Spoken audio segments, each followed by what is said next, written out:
বর্তমান যুগের যুদ্ধ মানেই ড্রোন আর মিসাইলের খেলা, যেখানে ঢাকাকে সুরক্ষা দিচ্ছে মাত্র 15 কিলোমিটার রেঞ্জের short range air defence system FM-90।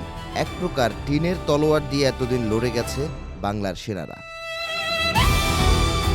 তবে ডক্টর ইউনূস সরকারের নেতৃত্বে বদলেছে পরিস্থিতি। এরই ধারাবাহিকতায় এবার তুরস্কের সাথে $600 মিলিয়ন চুক্তি করতে যাচ্ছে বাংলাদেশ। ঐতিহাসিক এই চুক্তির আওতায় বাংলাদেশের আকাশ প্রতিরক্ষায় যুক্ত হচ্ছে স্মার্ট কিলিং মেশিন হিসারো। সম্প্রতি টাইমস অফ ইসলামাবাদের প্রতিবেদনে উঠে এসেছে এই তথ্য। প্রতিবেদনে উল্লেখ করা হয়, ড্রোন, ক্রুজ মিসাইল কিংবা শত্রুর যুদ্ধ বিমান যাই আসুক না কেন, হিসারো-এর 360 ডিগ্রি রাডারের হাত থেকে পালানোর কোনো পথই নেই।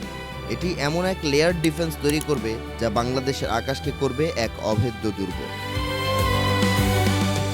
মিডিয়াম রেঞ্জের শক্তিশালী মিসাইল ডিফেন্স সিস্টেমটি তৈরি করেছে তুরস্কের দুটি প্রতিষ্ঠান, আসেলসান ও রকেটসান। হাই অ্যাকিউরেসি নিশ্চিতের ক্ষেত্রে এতে ব্যবহার করা হয়েছে রাডার হোমিং ও ইমেজ ইনফ্রারেড গাইডেন্স। তাই যে কোনো আবহাওয়ায় 25 কিলোমিটার পর্যন্ত শত্রুর আক্রমণ থেকে সুরক্ষা দিতে পারবে সিস্টেমটি। শুধু রক্ষণ নয়, আক্রমণের ক্ষেত্রেও সরঞ্জাম কেনায় মিলেছে সবুজ সংকেত। তুরস্কের মাল্টিরোল হেলিকপ্টার T-129 অ্যাটাক আসছে বাংলাদেশে। এতে আছে উমতাস মিসাইল ও সিরিত রকেটের মতো বিধ্বংসী অস্ত্র। দুর্গম সীমান্ত রক্ষা ও কাউন্টার ইনসার্জেন্সিতে এই হেলিকপ্টারগুলো এক কথায় অপ্রতিরোধ্য। কিন্তু দীর্ঘদিনের পরীক্ষিত বন্ধু চীন ও রাশিয়াকে বাদ দিয়ে তুরস্ক কেন?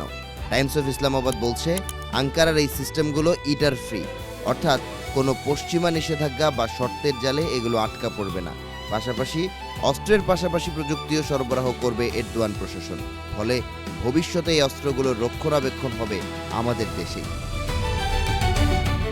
$600 মিলিয়ন এই বিশাল সামরিক চুক্তি ও প্রতিরক্ষা অংশীদারিত্ব দক্ষিণ এশিয়ায় তুরস্কের প্রভাব যেমন বাড়াচ্ছে, তেমনি এক আত্মবিশ্বাসী আঞ্চলিক শক্তি হিসেবে তৈরি করছে বাংলাদেশকে। সীমান্তে আকাশসীমা লঙ্ঘন কিংবা যে কোনো হুমকি মোকাবেলায় ঢাকা এখন অনেক বেশি অ্যাসার্টিভ বা কঠোর হবারও সামর্থ্য রাখছে। ধারণা করা হচ্ছে 2027 সাল নাগাদ অস্ত্রের সবগুলো চালান দেশে পৌঁছাবে। ঠিক একই সময়ে বিমান বাহিনীর বহরে যোগ দেবে পশ্চিমা যুদ্ধবিমান ইউরোফাইটার টাইফুন। ফোর্সেস গোল 2030 বাস্তবায়নে যেভাবে আটঘাট বেঁধে নেমেছে সরকার, প্রতিবেশীদের ঘুম হারাম হতে আর বেশি দিন বাকি নেই।